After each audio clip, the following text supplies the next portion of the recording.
алхахыг байлган дор дардыг чамдлан сахих гэж тушаалаа. Дайчууд дайснаа дарав гэж их баяр хийж хурмиллаа. Тэмүүжнийг хадгалсан хоёр хүн арх бууж үлэмж согтон бас Тэмүүжнийг маныг амар унтуулахгүй гэж байн харахад Тэмүүжин их л хэлгэн байлаа.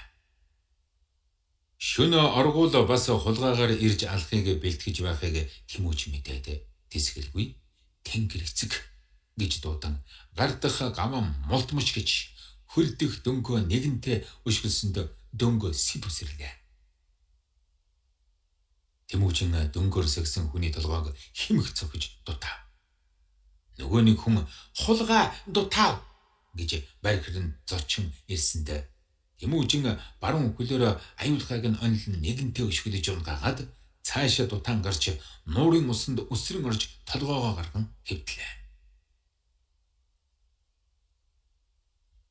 Тайчууд нараа тэр чимээ дуунаараа цугаар хашгиран Тэмүүжнийг эрвэл олдохгүй болжээ. Хэдэн зуун хүн дөрвөн зүгт эрен гарлаа. Тарган шараа нуурын хөвөөгөөр ирж үзвэл усны дотор нэг хүний толгой зохиж байлаа. Тарган шараа энэ лав Тэмүүжин мөн хэмээн таниад сэмхэн чи өдөр устаач. Эрх зэрэг өнгөрөн гарлаа. Би тэдэнд хэлэхгүй. Хойч өдөр намайг бүү март. Миний нэр Тарган шар. Ингээд морио ташуурдан давхан одлоо. Тэмүүжин энэ шин явж нэхэх зэрэгээс зайлах бэрхийг мэдээд уснаас гарч Тарган шарын хойноос мөрдөн гэрт норлоо. Тарган шар үзээд их л аюуж хөмсгөө зангидэн. Би чамайг улстаа түргэн оч гэдэл чи юунд энэ дээр вэ?